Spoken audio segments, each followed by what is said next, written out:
भुवनेश्वर आंचलिक पाणीपाग विज्ञान केन्द्र पक्षर आउ एक गुरुत्वपूर्ण खबर सामना को खबर संपूर्ण जानापी वीडियो को शेष जाए देखु एवं चैनल को प्रथम थर पर विजिट करुले लाइक करूँ शेयर करूँ सब्सक्राइब करी पाखरे आसुवा बेल आइकन को दबाई ऑल नोटिफिकेशन को ऑन कर रखु जहाँफल एभली गुरुत्वपूर्ण खबर जेतेबेले अपलोड करिबु एही चैनल माध्यम सर्वप्रथमे पाइपरिबे।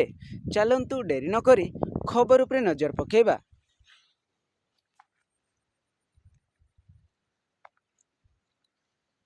सूचना मिली राज्य में जारी रही वर्षा गभीर अवपात प्रभाव में आज राज्य में प्रबल वर्षा होती लगाण वर्षा मालकानगिरी रे बन्या परिस्थिति सृष्टि होती कोरापुट और रायगड़ा रे भी स्थिति बेहाल हो जाए।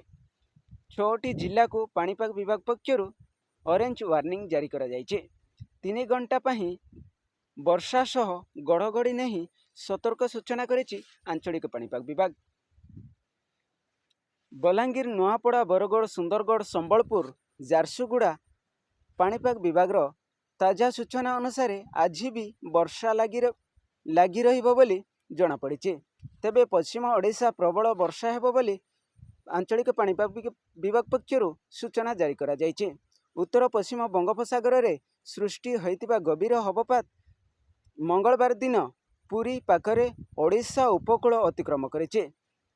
यह उत्तर पश्चिम दिगरे अग्रसर एबा सह अभ्यंतरीण ओडिशा आड़कू जाइतिबार सूचना मिली। यह दुर्बल होई अवपात को कसिबो बोली आंचलिक पाणीपाग विभाग पक्षर पूर्वानुमान करा जायछि एवं आसंता 24 घंटा रे यह उत्तर छत्तीसगढ़ आड़कू गति करिबो बोली सूचना मिली। मंगलवार सुधा यह आहुरी दुर्बल होई सुदृश्य लघुचाप कसिबो बोली आकलन करा जायछि। यह प्रभाव रे अभ्यंतरीण ओडिशा और छत्तीसगढ़ रे प्रबल वर्षा आशंका रही बोली सूचना दिया जायछि। आज बरगड़ नुआपड़ा झारसुगुड़ा प्रबलरू अति प्रबल वर्षार संभावना रही। एही 3टी जिले में 70 ରୁ 200 मिमी पर्यंत वर्षा हो पारे बोली जना पड़ी। बलांगीर सोनपुर संबलपुर और सुंदरगढ़ रे भी निर्दुम चेचिब वर्षा।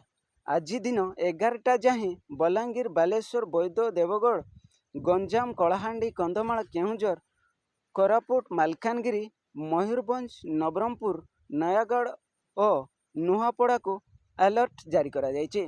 आसंता 11 तारिख पर्यंत समुद्र मध्य को न जावाक मत्स्यजीवी मानकु परामर्श दिया जायछि। दामरा पारादीप पुरी एवं गोपालपुर पोर्ट को 3 नंबर विपद संकेत जारी करा जायछि।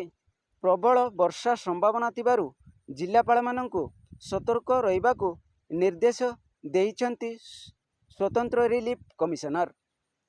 प्रबल वर्षा जोगु उपकूल जिलार तली अंचल रे पानी पशिबार संभावना रही बोली पाणीपाग विभाग ताजा सूचना अनुसार 11 तारिख जाए वर्षा लगिबार रहिबा सह बोली कह जायछि।